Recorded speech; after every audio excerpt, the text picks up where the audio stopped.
So I've got two semi-jokes. I think the first thing is that Rob calls me an anchor probably because I'm a big guy and I think I can weigh things down if I act in certain ways. The second thing is, since yesterday with this whole putting your baby in your slides thing, I've been deliberating what to do about this, right? And I go between, do I put it in and I try and make a joke about it and it doesn't work? Or do I just leave it out and pretend to be ignorant? And if I can now divert your attention to the back, I've actually brought physical proof that I'm not a virgin because my...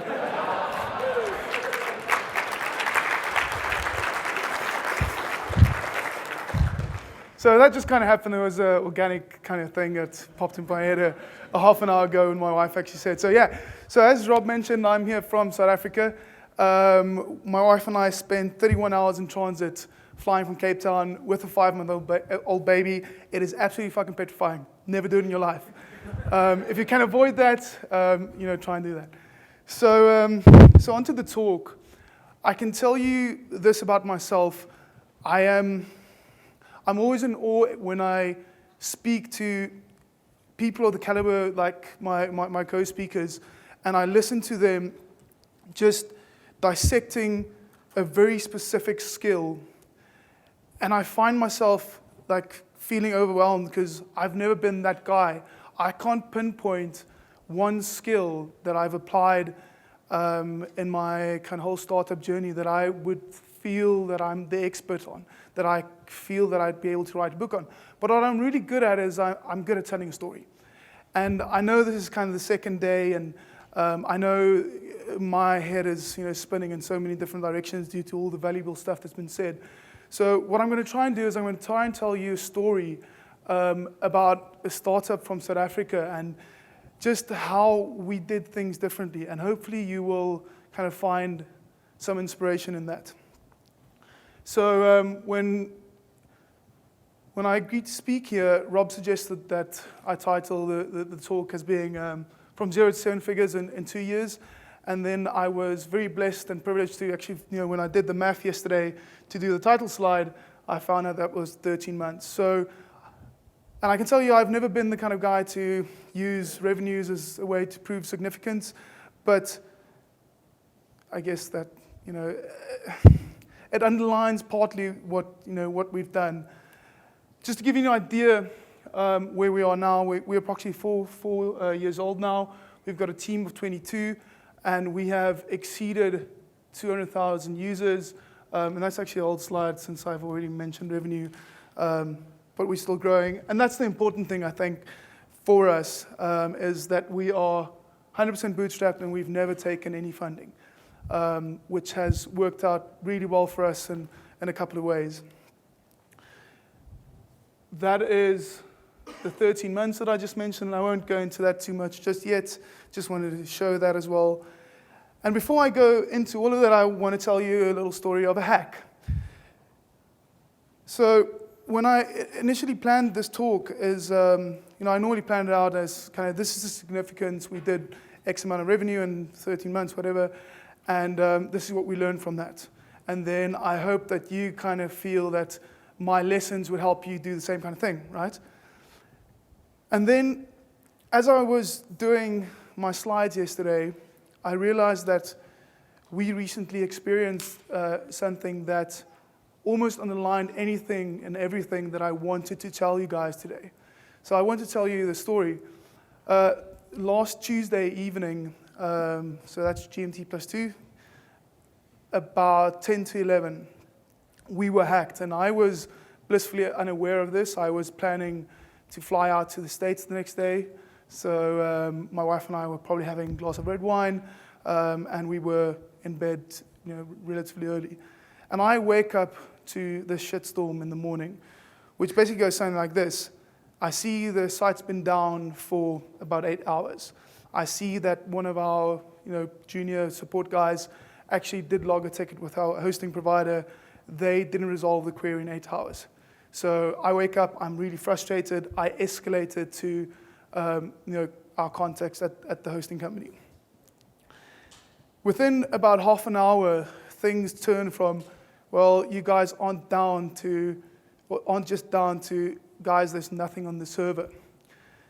And basically what happened is someone had hacked the server, gotten root access, and they deleted everything. Files, DBs, everything. So generally, and this was my first reaction was, well, it's okay, we've got backups.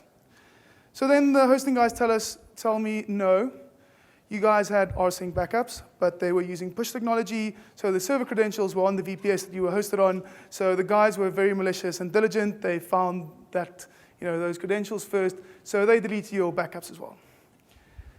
So now I'm going, I won't do it, my son's in the back. And they tell us that, well, guys, you have a backup from 13 March, and that's about 6 weeks of data loss that we are talking about. And just a funny story about the 13 March backup is that the only reason we had that backup was due to a mistake that the hosting company made on 13 March, where they had to move us to a different VPS, and so they duplicated it, and they never deleted that old one, meaning there was no logical reason for us to actually have that backup.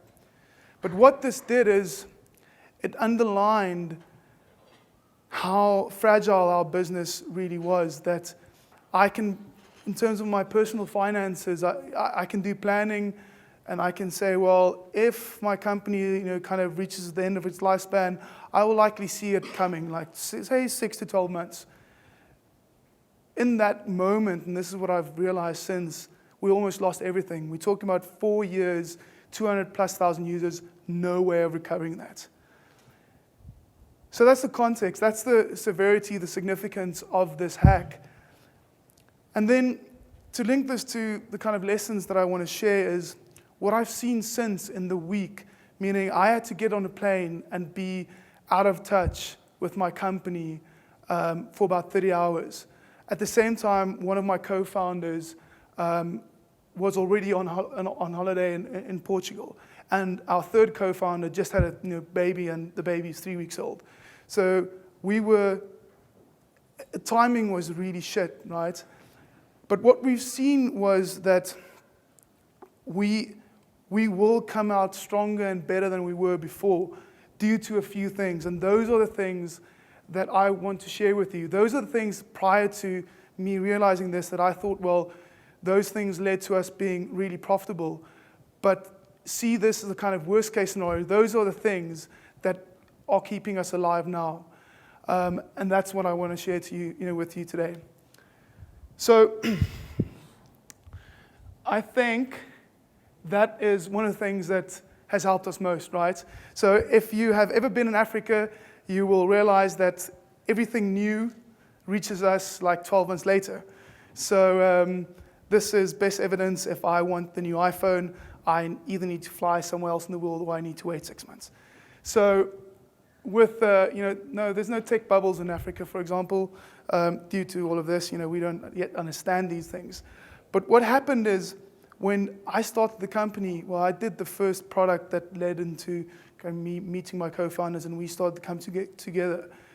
But when we started the company, we understood, obviously, I was a business student at varsity, so I obviously knew what venture capital was, but I never thought that it applied to me. So I didn't even think bootstrapping applied to me. We just kind of did this thing.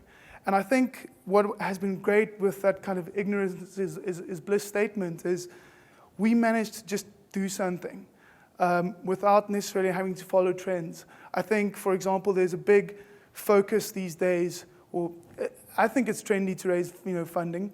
It's trendy to raise money. It's trendy to get onto TechCrunch as a result. And I'm not saying that's wrong, but it is trendy at least. And I think it's very easy to kind of be a sheep and just follow into that. And because of that, in hindsight, it almost feels like we were trying to build a company against all odds. Who would back a company that was started in Cape Town, South Africa, to make it as an international company? And I consider all the things we were kind of up against in hindsight now, and I realized that the odds were stacked against us. One of the things that I found most challenging being in South Africa is we don't have any kind of mentorship network to do these kind of things. I'm not the most intelligent person in this room. Unfortunately, if I replicate this room with local people, I will likely be one of the most intelligent people. Meaning, I never had that help. But do a startup in San Francisco, and that changes, right? So there's all those kind of odds. That's the one. I don't even want to go into payment processing if you're not US based. It's an absolute nightmare finding a proper payment gateway that has a proper API and whatnot. So those are all the odds that kind of stacked against us. So with that said, there was no kind of best practice, formula or manual for us to follow. We simply had to do things differently. And I think what's important here is so much of what we did was just a result of our circumstances or situations at the time. It wasn't like we, at that stage, decided, well, we're going to be different about this whole thing. It just kind of happened. We were so forced into that's what we needed to do. It wasn't a conscious decision to actually be different. So I've got 10 lessons, by the way, so I'm not going to number every one of them. I think that's been the biggest thing for me is we started the company, and from day one, we were aiming to be an international company. To this day, I would bet that about 90% of our users don't know that we are from South Africa. And yes, we have a global team now. I mean, we have people, I think, in 8 or 9 countries now, with only about 40% of the team in Cape Town, South Africa.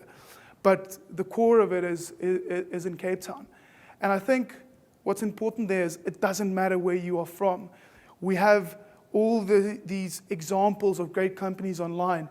It is easy to put out a design that's on par with international, let's call it international standards, right? There's no excuse to be shit. Like, a good line of code is a good line of code, doesn't matter where you come from. Same with a bad line of code. Similarly, a Web 2.0 gradient stays a Web 2.0 gradient, whether you're from SF or from wherever else. And that's important. I think people look at that and they see, well, I can't do this because I'm not an SF. And that isn't true. I think you can really do anything. You just need to put your mind to it. And I think with the internet, it's just completely democratized. And I think many of you have probably experienced that already. From a smaller town, you can still get things done there. This is an interesting thing. So when we started the company, my co-founders and I, it took us 16 months from the very first day that we started working together for the 3 of us to be in one room together. 16 months before we met in person. During that time, we were all a little bit younger and our voices didn't break yet, so we didn't even do Skype voice calls, right? It was all IM and Basecamp and emails. And we did that, and at that stage, I was the only one in South Africa. My co-founders were in the UK and Norway, respectively. And we were using a company that I registered, incorporated there, and I was the only shareholder. So I treated them as equal shareholders in everything from obviously the management of the company to the financials and whatnot. But I was the only one that had any kind of official claim to the company, and they just trusted me.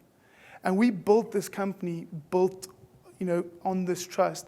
And to this day, and this has probably been one of my biggest lessons in the last week, is I had 2 hours to spend with the team to put an emergency plan into process before I had to get on a plane last Wednesday. 2 hours. 2 hours that I needed to spend in such a way that I would feel comfortable knowing that they would execute on that, knowing that was if it was the most challenging kind of situation for me as someone that's done this for 4 years. Most of them, because of the way we hired, haven't been with us for more than 3 years. It would be even more challenging for them. I had to trust them. And I think that helped. The fact that I was from South Africa, the fact that we were scattered, the fact that we were working remotely, meant that we had to trust in the people. It wasn't just, I didn't need to trust in a dev. I need to trust in Jeff or in Warren. And that is important. I really believe that the team makes the company in the end. The people behind it make the products and the services. And again, this is just kind of a result or consequence of the way we were set up. Any new startup that I do, I will actively focus on this, building trust, building relationships from day one.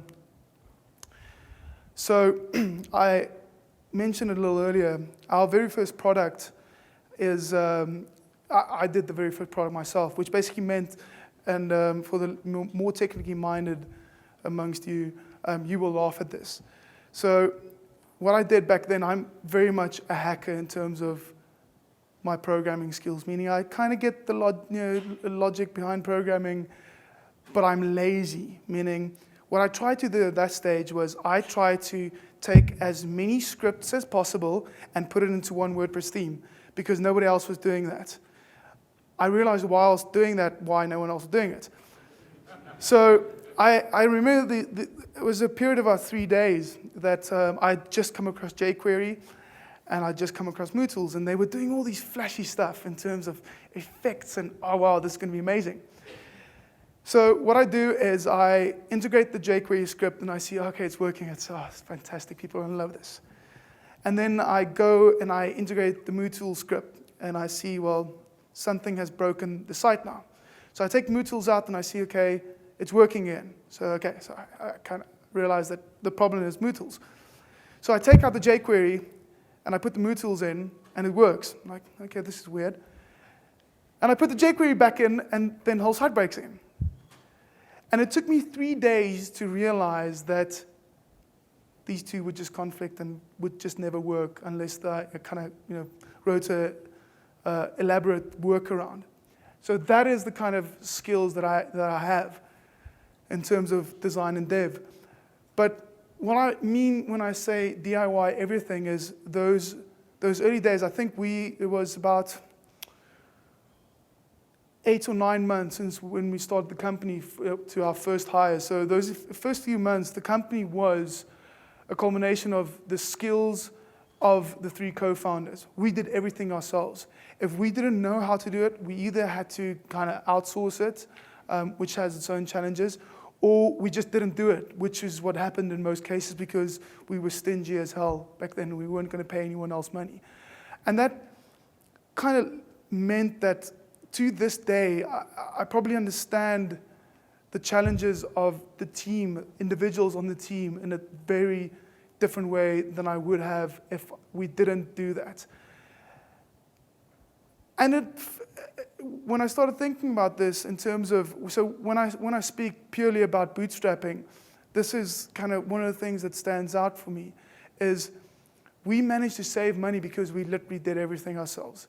And I think especially with, it doesn't matter what kind of methodology you follow, it's absolutely critical if you do a V1 MVP of your next startup. Just do it yourself. If I'm literally at that point now, if you're a non-technical co-founder, you're probably better off to teach yourself Rails or PHP, whatever you want to do, and just get V1 out there yourself. You will understand the business in a whole different way going forward. You don't have to do that for the rest of your lives. I haven't touched a line of code in about 3 years because we eventually hired people that were much better at that than I am. But initially, it made all the difference, and just giving me that kind of intimate knowledge of the challenges that we were facing then and would end up facing going forward. I loved Dan's story yesterday about you will succeed when you want that as badly as you need a breath of fresh air. And I know this for myself, and this is actually kind of being a bit of a hypocrite in how I feel now, because I had prior to having a baby, I was proud of doing that. And now that's kind of changed because I realized that I compromised on everything else in my life to do that. So I'm still yet to figure out that kind of, I won't even call it balance because I hate the word. But that is what it comes down to. And I think, going back there, to my varsity, so my wife tells me the story. We met at varsity, and both of us were in long-term relationships at the time, actually. And she tells me that she remembers, because her ex was my roommate, just to give you context. And she can, so it's a little, ting ting score. So she's, I don't know how I went there. So she tells me the story that she can remember that every single time she would come to visit him, I would be in our little lounge, watching some kind of series, half-watching series, but I have a glass of red wine or a glass of whiskey, and I'd be working away. That's the only thing I did. And I remember my final year at varsity, that's literally what I did, is I went to class in the morning, I would come back home, and I would work away at whatever it was at the time, and then I would be cheap, and I'd get drunk at home, and then I'd go to bed, and I'd kind of rinse and repeat the next day. But that was my ethos back then. To this day, I believe that because I was willing to work hard and compromise on some of the other things that my friends felt were important, hence why they didn't work as hard, I am where I am today. And I can't emphasize, you will never get anywhere unless you work hard. Doesn't matter how good you are. You all know that the idea is, Derek Sivers has a post where he says the idea is only a multiplier of the execution, or other way around, right? But that's just hard work. More than half of execution is just the hard work and just sticking at it. Because I'm not the best at what I do. As I said, there's so many guys that are much better at this. I was just willing to put in the hours to make up for that. If there was ever anything that I would claim to be close to an expert in, and this is something I'm incredibly passionate about, is branding. So I spoke to some people yesterday, and they asked me whether I was going to mention this, and I said I'm actually embarrassed to do it, but I'll ask you guys. So how many of you know me as, or someone like me that was ever called Adii Rockstar? Yes? Okay, there's a couple of hands. So when I started getting into the WordPress space, and there was prior to Woothemes, I had a blog, and I eventually came to a point where I used the moniker Adii WordPress Rockstar. So WordPress Rockstar was the kind of tagline. And the reason that kind of happened was because my name is actually Afrikaans, which is similar to Dutch, and I can't even pronounce it properly in English. So I needed to figure out a way of being more English. And then I got to a point where I didn't just want to be about WordPress. I wanted to just be more general kind of entrepreneur guy. So I shortened it, and I just called myself Adii Rockstar. And back then, if I would speak at a conference, I wouldn't go by Adii Pienaar, I would be Adii Rockstar. And people would either love that, right? And they'd say, oh, this is such a cool thing, Adii is a rock star. Or they would absolutely hate it, and they'd say, what the fuck is this guy on about? And what that did for me, though, is it helped me stand out from the crowd. And the reason I say I'm kind of embarrassed about it is I would never necessarily do it again. I think it's a bit pompous and whatever. But it helped me understand branding. It helped me understand that I could create something that people could associate with. And this is, when we had the downtime in the last week with Woothemes, this is the one thing that I feel stood out. People, the reason our users were as patient and supportive of our effort to get back online, our effort to recover some of the data that we lost, was because they understood the brand. They understood the values that we associate with it. They understood the people that built that brand. And furthermore, the reason I love it is branding for me is because it's free, right? Because branding should never be an exercise. It should always be kind of a byproduct of what you're already doing. It should be a byproduct of tweeting, helping someone. That is how you build a brand. And branding isn't about, being well designed or having a mascot or anything like that. It's about for me, it's about what you actually are and what you actually do, right? So if it's a byproduct and it's free, it fits in perfectly with bootstrapping. And I think this is one of the main things. There's two things. that helped us in this. But this is one of the main things that helped us kind of limit our marketing spend. And to this very day, we, spitballing here, we spend less than 1% of our revenue on advertising because we don't need to do that, because the brand speaks for itself. The brand is inherently viral in terms of that. And that's the second thing. I think from day one we've had, and we've never, so I'll say this, when I read Delivering Happiness from Tony Shear, it shifted my world again about how I see customer service. But from day one, we tried to give our users the best potential or possible experience they could, whether that was from pre-sales to actually providing technical support. And this along with the branding, because as I just said, the branding being an extension or of what you actually do, customer service is one of those things that most users likely need. And I still do email support when I have the time, and unfortunately I don't have as much time anymore. But I love getting into the trenches because every single time a user emails me with a problem, it is a marketing opportunity. They are essentially giving me permission to sell my company to them. And not in a spammy kind of salesperson way, but it's about reinforcing that brand. If they have a problem and I resolve it in the way that they would like, then they leave with a better impression. I always believe that, take restaurants, right? A restaurant can fuck up my food and I would be livid. But if they manage to fix it, the way in which they fix it would be my lasting impression. And that's what I would end up judging them on. It wouldn't be about the earlier mistake. And that's how I feel, about customer service online. It literally is, every single time, someone opens a ticket, it is a way to market to them. It's a way of reinforcing their brand, reinforcing their values, being human. I think for me I don't know how many companies that I've got no stats on this. I noticed that, so about 2 years ago, I started signing off on customer emails by including my title as co-founder. So we don't actually have titles. We don't have a CEO or whatever as co-founders. We're just co-founders. And but I started signing off as Adii co-founder.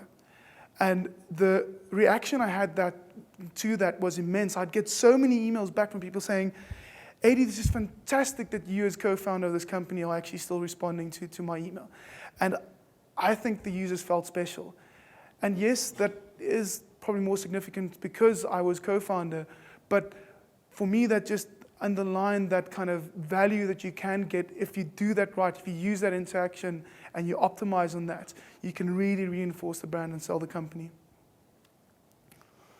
So I was hoping my son was going to be here, so I decided to use more diplomatic language. I think I have it. So that was our kind of growth for the first 13 months. And if I continued to plot that up until today, it would be the exact same linear curve. It's flattened down a bit. It's not that steep anymore, but it's been that linear curve. And we've never had that kind of hockey stick moment where things just take off. And yeah, I would like that. But I think someone needs to stand up and say something about just growing organically. So my big fascination as an entrepreneur at this stage, it's more of an obsession, I'm totally addicted to figuring this out, is literally getting to the point where I understand metrics and I understand to hack the shit out of that, right? I've invested in a company that they fascinated me with their user acquisition models and how they've managed to get the cost down. I don't understand that, right? So I would love that kind of hockey stick growth, but I can't do it. But that doesn't mean that our linear organic growth has been wrong. I mean, I can't even remember, something ridiculous in those first 2 years. I think we were growing 30 or 40% month on month. And we were just doing so organically by just focusing on building a great company, building a great team behind it, continuing to build great products, doing all the kind of things that you would do anyway without trying to hack it. And I think that's okay as well. That's kind of my message. The same thing that I said about where you are based. It's, yes, there are always better ways of doing this. There's always an optimization for 99% of the things you're doing. It's okay if you're growing organically. It's okay if the growth is linear. It's okay if 4 or 5 years down the line, you still have never experienced that hockey stick moment. There's nothing wrong with that. Similarly, it's okay if you never get written up on TechCrunch. It's not the be-all and end-all. It's not going to be the determining factor for your success in your business. So I want to trademark that. I hope nobody's done that. I think this is my kind of unique input here. So what we did is we've always what I call kind of higher behind the curve. And in other words, what that means is we were literally like almost flatlining in terms of capacity before we even started looking for people. And being from South Africa, that is more challenging than being in some kind of tech hub where there are just loads of great designers and developers to help out. And just to visualize this for you is if you plot the kind of gap between the supply, so the capacity at that stage, to the demand. And I mean, it's just not just capacity, it's always also in terms of features or new products. So I know that, and I still know that, we can do so much more that would likely get traction, but we simply don't have the time to do that. And what we've basically done is we've hired there. And I'll tell you why that's great is, and again, this fits in, I stole those slides from a talk I did about bootstrapping. Why that's been great is it's done two things for us. Firstly, it's saved us a hell of a lot of money. I think this is this fits in perfectly with a kind of organic growth model. We were able to do that. We were able to take a bit of bleeding before we needed to put a plaster or a Band-Aid on it. And that obviously kind of saves money and that it's less risky. I don't need to hire a team of 20 and then hope to kind of grow into that capacity. The second thing it's done is we've had to be very critical in terms of how we approach prioritization in the business, prioritizing what we do, what we don't do, which has been great. I think all startups should do that. Instead of just trying to do everything is really the start. I told Amy just before I came up here, I found her talk fascinating. And about 2 years ago, I tried to do a side project to Woothemes because I was a bit bored at the time. And I need to do currency conversion here, probably about $200,000 into it because I was not prioritizing what I should have been doing with my time or my money. I was trying to do the wrong things. I was doing the I things. And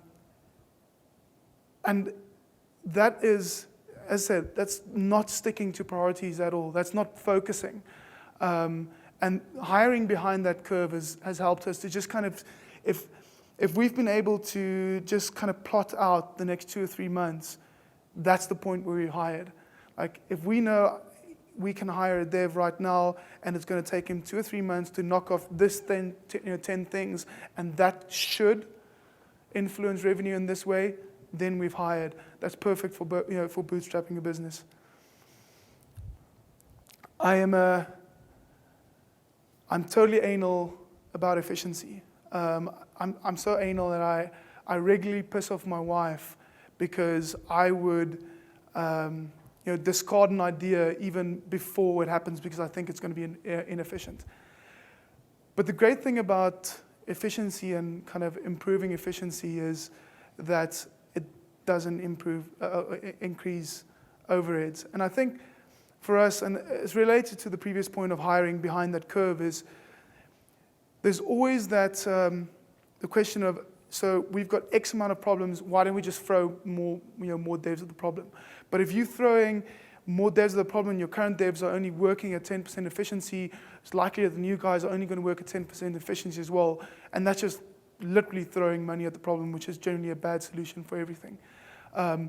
And we saw this about a year ago. We actually worked with Sarah Hatter from Co-Support just after she started Co-Support.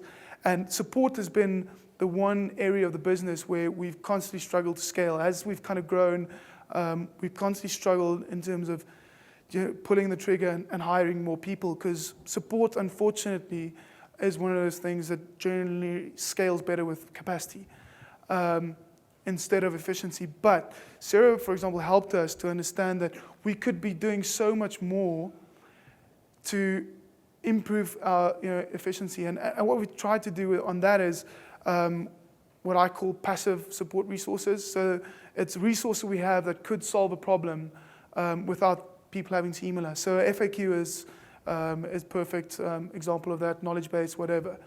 But that is improved in efficiency. That means that the same, the support guy doesn't have to answer the same question 10 times, instead of just trying to figure out how you can do something once and then eliminates about 50% of those queries.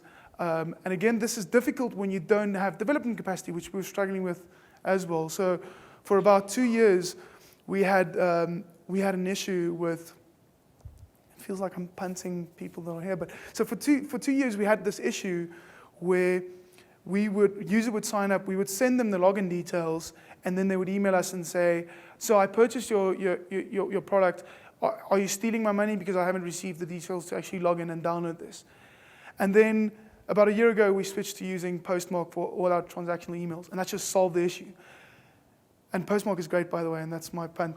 But the thing is, for 2 years, we didn't know how to solve the problem, and we just kind of didn't solve it, which meant that I would need to go in, query the user's details, reset the password, give that to them. And that took 2 minutes. So if we did 20 of those a day, that was immediately 40 minutes of someone's time that they can never get back. And again, those are the kind of efficiencies that Sarah helped point out, and that we've managed to improve on without just necessarily hiring more people. My last one, some of the speakers mentioned when they kind of plot their journey is, they mentioned the recession and bad economic times and how that's influenced the business. I think for us, the recession was the best thing ever. So to give you context is, we release products and the cheapest option in terms of purchasing is $70. And if you had to get the same thing done in a custom project by a designer and developer, you'd probably, I'm talking reputable people here, probably spend $3,000 or $4,000 on it.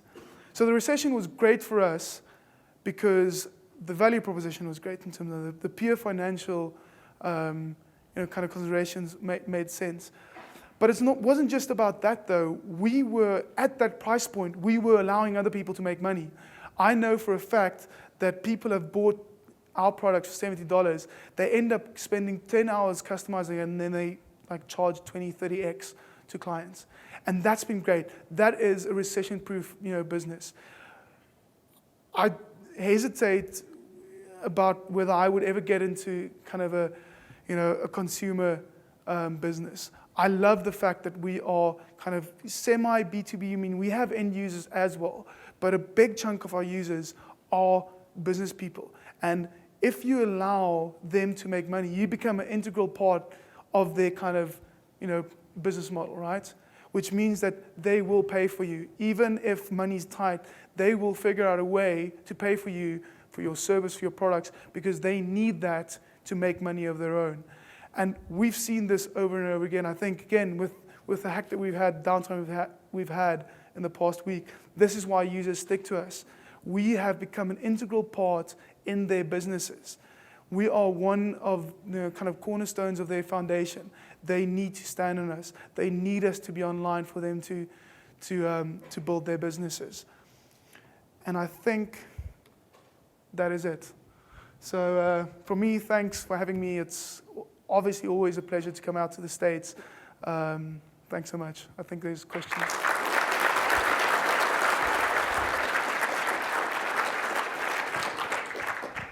Questions? All right. Not directly related to your talk, but how do you feel about the other African tech hubs at the moment? I've heard that Nairobi is actually very vibrant. Same thing with Cape Town. Could you talk about that?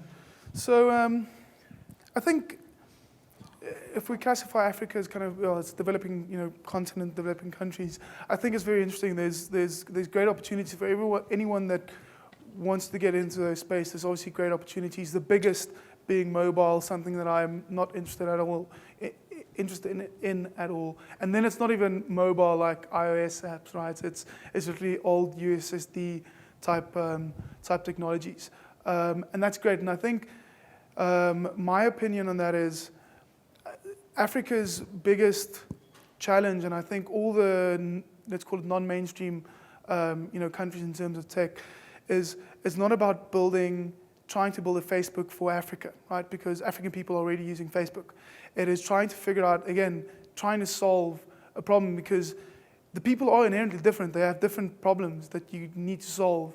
Facebook isn't one of them.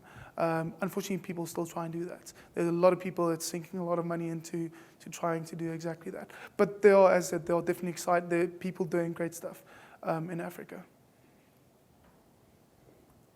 Other questions? No. I'll come back to you next.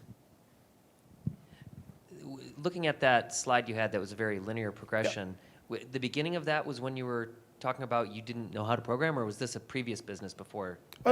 So no, that was when I was still programming. And so you had that much of a linear start. That's just amazing. All that stuff that Amy was talking about, focusing on the customer, were you doing that from the start?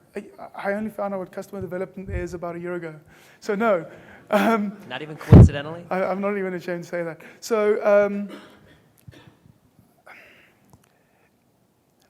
I would like to claim that the reason we set up the company was, and I do this sometimes because it's half truth at least, was that we were doing custom WordPress projects for clients, and we wanted to figure out a better way of doing it. But the market was validated. So I think the reason WordPress is successful was because of the free themes.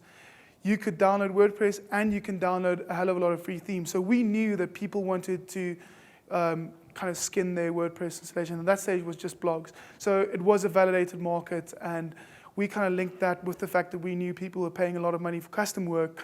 And just, I wouldn't even say we realized there was a gap. We just kind of fell into that. I felt, let's try and charge for this. And it was immediately validated. And the only reason why we had that kind of steady incline is at that stage it was much easier to have a popular blog than it is these days. And I'd done a lot of writing back then, and I was a prominent person within the WordPress space. And I actually launched the first product from my own blog. I didn't have a separate domain for it. You could only purchase it on my blog. So I already had the audience there, and it was literally just from day one, putting it out there, and I was cash profitable from day one. I'm a customer. I've bought a few themes. Awesome. And I have one request. Yeah. You have the beautiful gallery. Yes. And then I just want to get a quick demo from the gallery, because if you click it, then you go to the theme page. Yes. Then I got to click the demo. And then the demo has a drop down of all the other themes, but it's not as beautiful as the gallery. So then I got to go all the way back to the gallery and do it again, and I have to manually write down the theme names so I don't forget the ones I want to buy. Can I ask you a favor? Sure. Don't embarrass me by having me actually do that demo. So, I can just say something generally about that.